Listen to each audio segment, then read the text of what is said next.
বিরোদিন দুটো event ongoing. আমি প্রথম ইভেন্টে ঢুকে পড়ছি। একটা হচ্ছে উডল। সপ্তাহে 3টা আপনাকে উডল কভার করতে হবে, তাহলে আপনি বিএনবি রিওয়ার্ড পুলের জন্য এলিজিবল হয়ে যাবেন। আমরা চলে গেলাম লিঙ্কে, অর্থাৎ ওই যে ওয়ার্ডের প্রসেসটা যে খেলে না, ওই জিনিসটার কথা বলছিলাম। লিঙ্কে আসার পর এখানে কয় লেটারের উডল দেয় এটাকে দেখি। আচ্ছা, 6 লেটারের উডলগুলো আমাদের চ্যানেলে দেওয়া আছে। আমি দেখি 2-4টা মারি। GLOBAL, global. গ্লোবাল কারেক্ট হলো না, এ আছে। হ্যাঁ, ACCESS অ্যাক্সেস।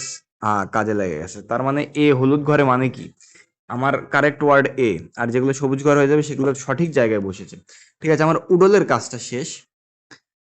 আরেকটা কাজ অনগোয়িং, সেটা হচ্ছে যে 8টা ভোট দিতে হবে ফুটবল ইভেন্টে 2 নম্বর লিঙ্কে।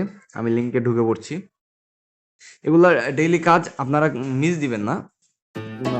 দিনেন, যাই হোক কিছুটা হলেও প্রফিট আসে, লস হয় না আপাতত। আর এগুলো ফ্রি। আর এগুলো ফ্রি আছে। আমি ভোট দিয়েছিলাম গতকাল, সেই ভোটের রিওয়ার্ডটা দিল 2000 এক্সট্রা ট্রায়াল ফান্ড। আচ্ছা, আমি নেক্সট আরেকটা ওপেন করছি 15 এক্সটি। ওকে, যাই হোক এগুলো আবার আমাকে যে পিক্স রিওয়ার্ড এখানে আমাকে রিওয়ার্ডে দিয়ে দিবে। এগুলো যারা যারা ইয়ে দিব না, এগুলো রিওয়ার্ডে দিয়ে দিবে ট্রায়াল ফান্ড হিসেবে। আমি এখান থেকে কিছুটা আর্ন করতে পারবো, আহামরি বেশি না। এখন এই যে আমি 8টা ভোট দিয়ে দিয়েছি, তো আমাকে আরো ভোট দিব আমি, যাতে করে আমার ওই এরকম আর্ন রিওয়ার্ডটা পাই। $200 ট্রেড করা লাগবে। এই যে আমি এখান থেকে ভিউ ডিটেলস আসার পর, সরি এখানে না, গেট মোর পিক্স আসার পরে যেখানে ট্রেড করা লাগবে $100, তাহলে 2টা পিক্স পাবো। আমার $72 সমপরিমাণ ট্রেড করা আছে, তাহলে আমি এখন ট্রেড করব 15 $30 বাই সেল মিলাইয়া ট্রেড করা লাগবে। ঠিক আছে,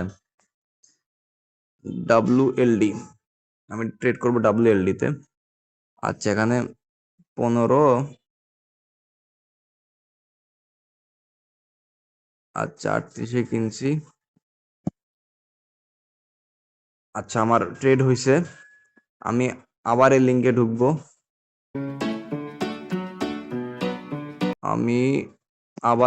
ঢুকবো। ঢুকে আপনাদের দেখাবো যে আমি, যেহেতু আমার আগে মানে আমি শুরুতে ট্রেড করছিলাম আর কি, যার ফলে আমি ওই হালকা করে ছোঁয়া দিয়ে আমি ট্রেডটা কভার করলাম। এটুকু রাখছিলাম আপনাদের জন্য যাতে দেখাতে সুবিধা হয়। আর এখান থেকে প্রতিদিন কিনে যে দেখেন 2টা পিক্স দিয়ে দিছে। আর এখানে যে গেট মোর পিক্স, এখানে ট্রেডের কভারটা আমার ডান হয়েছে, দেখেন যে ট্রেডের কভারটা ডান। আচ্ছা, এটা সম্পূর্ণ প্রসেসটা ইজি। এটা কেন আপনারা করবেন, করলে যে আমি তো লাইভে দেখালাম। তো যাই হোক, অস্ট্রেলিয়া ভার্সেস তুর্কি will to win the match. আমি এটা দিব না। তুর্কি উইল পজিটিভ স্কোর, তুর্কি অ্যাড হাফ টাইম, উইল তুর্কি লিড হাফ টাইম, এটা আমি নো দিব। হ্যাঁ, একটা ভোট দিচ্ছি। যদি একটা ভোট আমার কারেক্ট হয়, তাহলে আবার ওরকম বক্স দিবে যে কটা ভোট কারেক্ট।